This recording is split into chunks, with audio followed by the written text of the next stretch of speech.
Olá, pequenos investidores, sejam muito bem-vindos a mais um Destaque do Dia. Pregão de hoje de bastante volatilidade, embora agora pela tarde a gente já está um pouquinho mais tranquilo. O IFIX está caindo agora 0,11%, o Ibov, que chegou a cair quase 2%, está caindo agora 0,26%. Curva de juros, que para mim é o que mais vem me chamando a atenção. Na sexta-feira a gente teve uma abertura de quase 60 pontos e hoje chegamos a ter quase 30. Agora já está ali na faixa dos 10, 15%, mas é assim uma abertura de gente grande mesmo. Se você olha ali um Renda Mais 2065, a marcação saiu de mais ou menos IPCA mais 6,80, 6,76, que foi o preço que estava, para bater de novo IPCA mais 7. Isso aí faz uma diferença enorme na marcação a mercado. Então foi uma mudança relevante por conta dessa questão aí política já fazendo efeito em 2025, né? E olha que muita gente dizia que não tinha nada no preço de política, mas está aí a prova que de fato tinha no preço, dólar saiu de 5,30 para 5,50,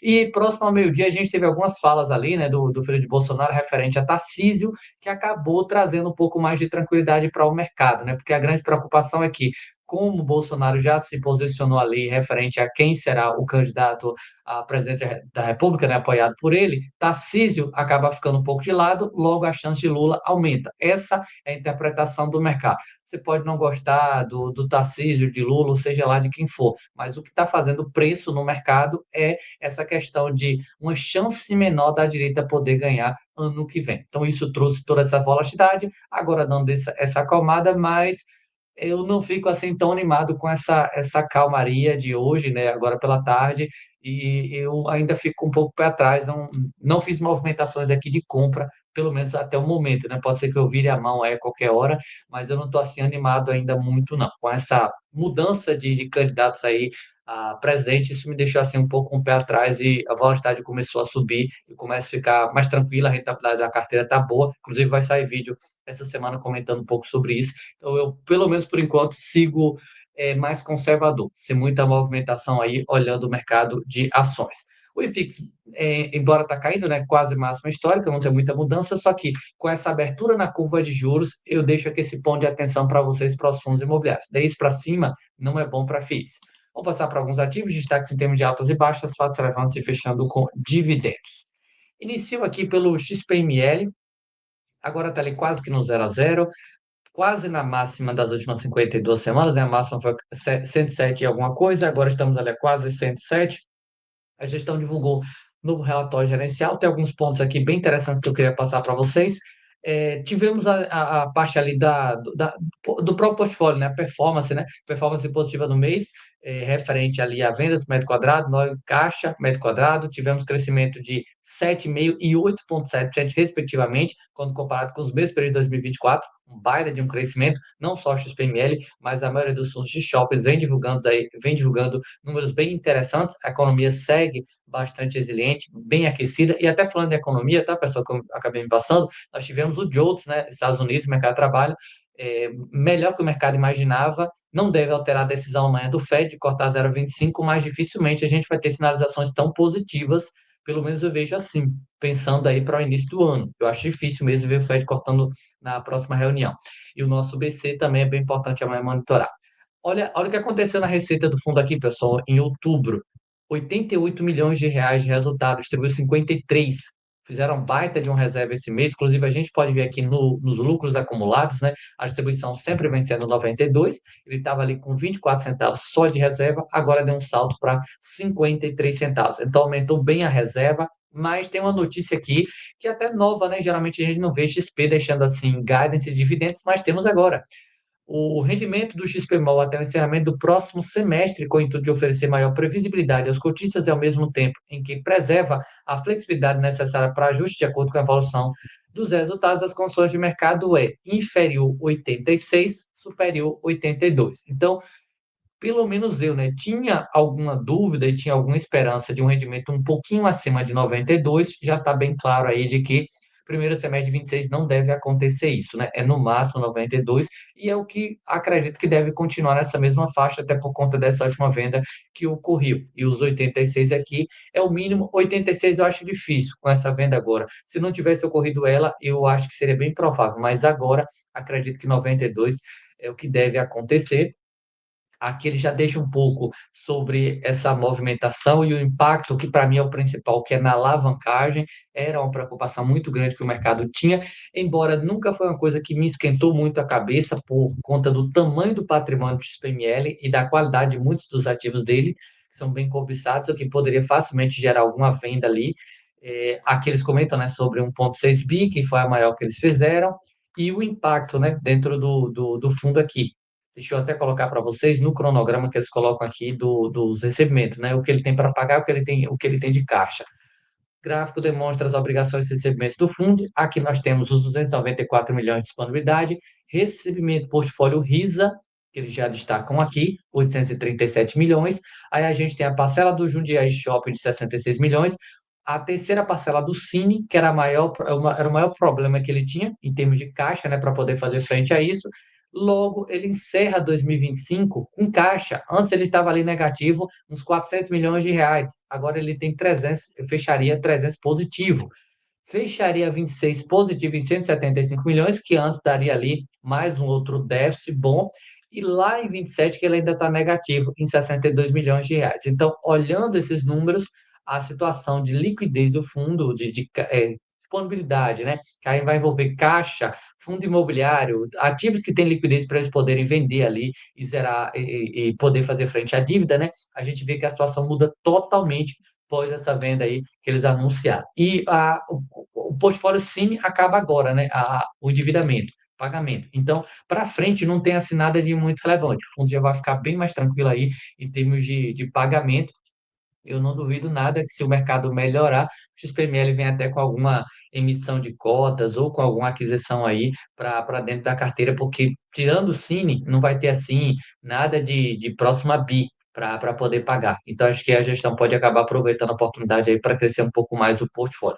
Mas a parte ali da DRE, né, com o aumento da receita, por conta ali de não recorrentes e aumentando a reserva acumulada e o guidance, eu acho que foi uma notícia bem interessante aí para trazer um pouco mais de previsão para os cotistas.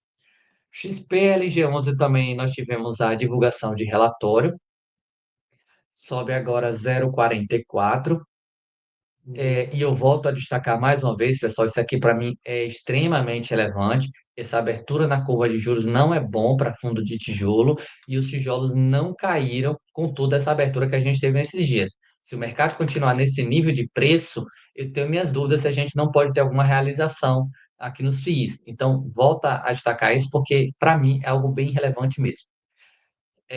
Relatório aqui do XPLG, pessoal. A gente teve algumas movimentações de rescisão dos contratos celebrados, aqui mais uma outra rescisão, mas foram espaços, pelo que a gente percebe aqui, pequeno, 1.888 metros quadrados, 5.000 metros quadrados. Teve aqui lucro, e eu já mostro para vocês como é que ficou a situação da vacância, mas antes aqui, demonstrado na rúbrica lucros dentro da DRE, ocorreu o reconhecimento da parcela de ganho de capital de 8,8 milhões da venda da fração do Cislog, que foi ali para o HGLG, se não me engano, por meio do recebimento da última parcela, conforme previsto no fato relevante, e de 3,3 milhões da venda do MM2. Aqui tem o anúncio da emissão de cotas em relação aqui o RBRL, RDRLI, que tem aí a questão de comprar esses ativos, né? Eles só deixaram aqui que segue o cronograma, não temos aqui qualquer tipo de novidade. Aqui dentro do portfólio, né, que eu gosto sempre de monitorar a vacância e inadimplência, esse mês nós tivemos boas notícias, porque mês passado eles chegaram a ter uma vacância com inadimplência ali de uns 5%. A inadimplência caiu para 1,7. Então, está mais ou menos ali na faixa do que vem acontecendo com o fundo há algum tempinho. E a financeira e física, vacância aqui, não teve quase alteração, mesmo com aquela rescisão de contrato que eu mostrei para vocês. 4,6. Mais 4,6 mais 2 aqui de inadimplência. Então, temos 6% de impacto, né, na receita dele por conta de vacância e inadimplência que, se resolvida, pode ajudar um pouco aí mais o resultado recorrente do fundo. Só que, olhando a média de mercado, 4% de vacância não é assim um número tão alto, né? Tá bem tranquilo mesmo aí. Pode até conseguir zerar, mas eu tenho um pouco de dificuldade, embora os preços, embora o mercado de galpões logísticos ainda segue muito aquecido, mas 4% de vacância às vezes são pequenos pedaços que têm alguns ativos um pouquinho mais esquecidos. Isso acaba deixando aí essa vacância um pouquinho mais contratada por um tempo. Se você até olhar o histórico, vai perceber ali o fundo nessa faixa. E fechando aqui com o BBIG11. BBIG, que é um dos principais destaques de alta do dia. O IBG está subindo ali mais de 2,5%, R$ 7,12. É um ativo um pouco esquecido, né? Embora a base de cotista dele é grande, base de cotistas e patrimônio, é um fundo de quase bi, de patrimônio de 34 mil cotistas, mas pouca gente comenta sobre esse ativo. É um fundo do segmento de shoppings, negociando aí com 30% abaixo patrimonial e um yield ali de 1,14. Eu não tenho minhas dúvidas se esse 1,14, se esses 8 centavos é recorrente mesmo. É um fundo mega alavancado, acho que isso é o que acaba custando para o BBG. Só que nos últimos relatórios eles vêm sinalizando ali que o foco total 2026 vai ser redução de alavancagem e que existe ali algumas conversas de 400, 600 milhões de reais de venda.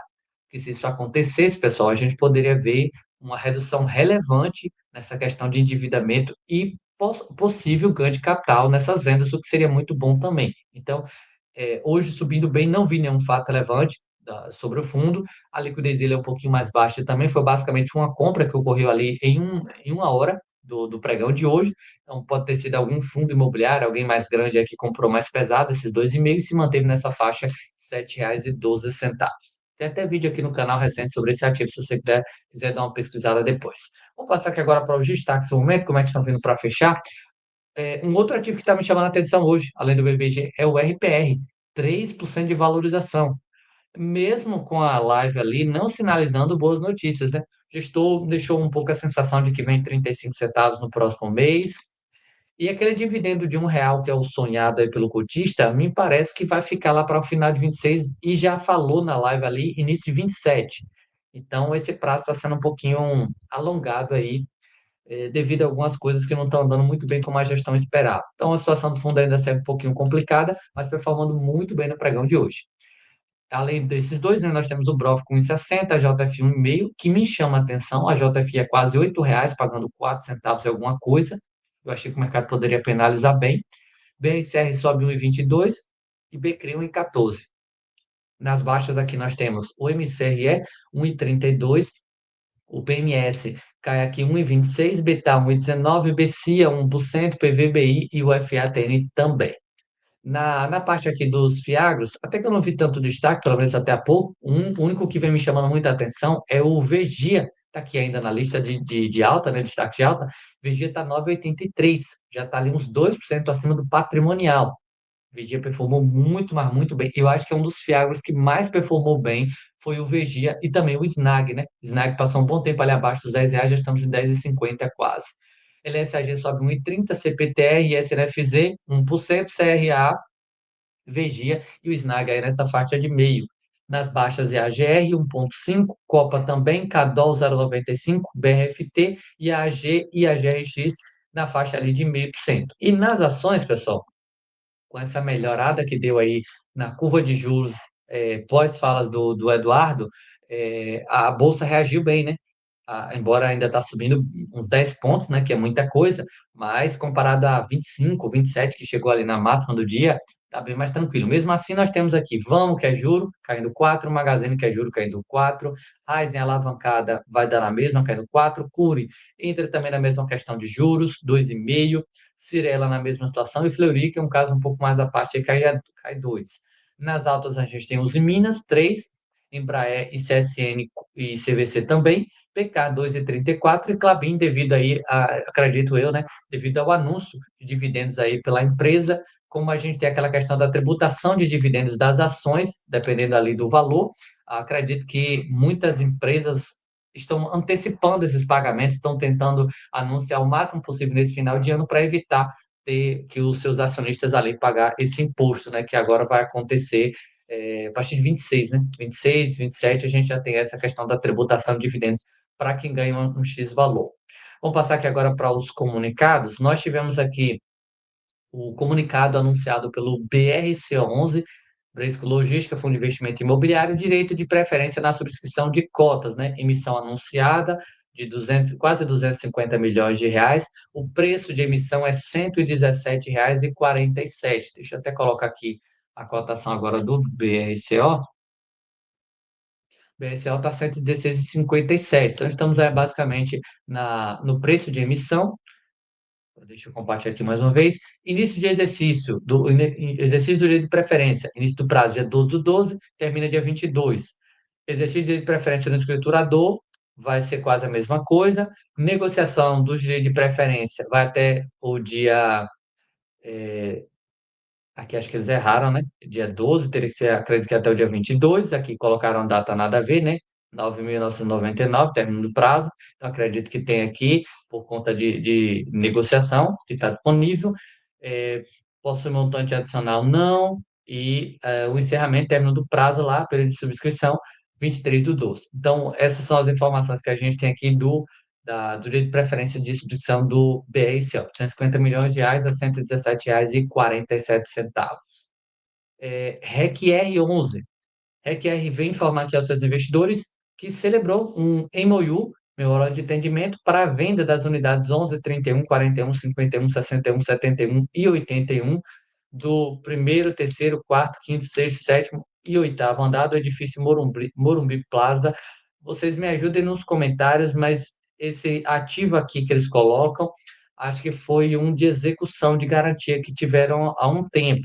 Eles fizeram algumas mudanças ali no ativo e agora estão vendendo. Dona Ela, eles estavam vendendo há bastante tempo, mas conseguiram achar a proposta agora. O preço de aquisição é 60 milhões de reais, que deverá ser pago em moeda corrente nacional. A primeira parcela no valor de 10 milhões de reais e os outros 50 milhões de reais pagam em cinco parcelas semestrais iguais e consecutivas no valor de 10 milhões de reais. Aqui eles colocam, entre outras, a realização de diligência técnica e jurídica, bem como a aprovação condominal de plano de investimento a ser implementado no edifício, consistente no projeto de retrofit da fachada. Não falaram em questão de ganho de capital em nada, ou prejuízo, né? Mas um fundo de papel não faz muito sentido ter imóvel na carteira. Então, acharam essa oportunidade, acredito eu, a gestão acabou optando por vender. Calendário de eventos, nós tivemos aqui ontem o Arte 11, quase 9 centavos, BLCA 50, CCME 8 centavos, Clean 96, PCIP 83 e PSEC 65. Hoje teve pagamento, pessoal, da amortização do IRDM de R$ 4,30, IRDM que é finado, né? Agora é bastante importante focar ali no IRIM, ver como é que está a situação do portfólio. Então, além desse ativo, eu não me recordo nenhum agora de grande relevância, né? Além do IRIM, que divulga hoje. Caso tenha, deixa no comentário. Só para fechar aqui o vídeo, lembrando para você mais uma vez a promoção que ainda está disponível aí do Grana IR, Grana Capital, com o cupom investidor. O cupom investidor te dá um desconto aí de 25% no plano, é quase R$ 100 de desconto. O aplicativo Grana, uma coisa que é bem importante aqui destacar, é a segurança que a gente tem. É um aplicativo recomendado pela própria B3. A Grana importa os dados de todas as corretoras diretamente da B3, você não precisa fazer o upload, nota de corretagem. Em 2023, a própria B3 investiu no Grana para ver aí um app com uma solução que facilita a vida dos investidores, porque toda essa parte aí de tributação, seja DAF, seja a própria declaração, como eu li para vocês aqui nesse trecho, já vem tudo pronto ali para você simplesmente enviar, se for o caso do arquivo, no caso do arquivo para dentro da declaração de imposto de renda, e no caso do DAF ali, que já vem pronto para você pagar via Pix ou cartão de crédito. Então, é uma tranquilidade imensa que o investidor vai ter e com segurança, que isso é muito importante. Não é um aplicativo qualquer que apareceu do nada, é um aplicativo que é investido pela própria B3, pela nossa Bolsa de Valores, e é recomendado também. Então, se você tiver o interesse em aproveitar esse cupom que te dá aí um desconto de quase R$ 100, dependendo do plano, Grana IR, tem o plano Grana IR e mais Grana, plano anual aqui, utilizando esse cupom investidor, você vai ter esse desconto aí de 25%. E deixa eu até mostrar aqui para vocês, né? Dentro do meu aplicativo, na prática ali, vocês podem ver aqui um pouco da rentabilidade, proventos recebido, como é que está a situação de carteira, volatilidade. E aqui na parte inferior, a gente tem declaração e IR mensal. É exatamente aí onde você vai monitorar se você tem DAF para pagar, no caso do IR mensal, você vê ali no mês a mês como é que está a situação. Como eu não tenho, eu não faço muitas movimentações, eu não tenho DAF para pagar aqui, mas eu consigo ver no mês a mês ali. Para quem movimenta fundo imobiliário, tem que monitorar. Aí sim, eu estou sempre de olho, só que eu tenho um prejuízo acumulado, então aqui o Grana já faz todo esse cálculo para mim, para saber quanto que eu ainda posso movimentar sem ter que pagar DAF. Isso eu gosto muito, porque eu consigo ver essa parte. E aí vocês podem ver na tela, né, a parte do preenchimento. Você já vai receber o arquivo pronto para simplesmente ali importar para dentro do programa da Receita Federal. Então, é uma tranquilidade, pessoal, muito grande e com segurança e também rapidez, né? Porque é uma coisa que antes você demorava aí para a declaração horas ou dias, né? Calculando, olhando nota de corretagem e tudo mais. Aqui dentro do aplicativo você já vai resolver tudo aí de forma muito rápida. Tá aqui para vocês, né? A parte do DAF que eu falei, a setinha ali avisando que está tudo ok. E se tiver algum DAF, vai aparecer aqui já para pagar via Pix ou cartão de crédito. Isotômetro, que é bem interessante aí, onde você. O isentômetro, melhor, que você consegue ver ali quanto que você tem de prejuízo acumulado, lucro acumulado, qualquer coisa do tipo, para ver o que é que você precisa fazer de movimentação para não ter que pagar imposto desnecessário. Então, é bem interessante mesmo, não é um valor de outro mundo e você consegue resolver isso aí com facilidade. Cupom investidor está na descrição do vídeo e também no comentário fixado.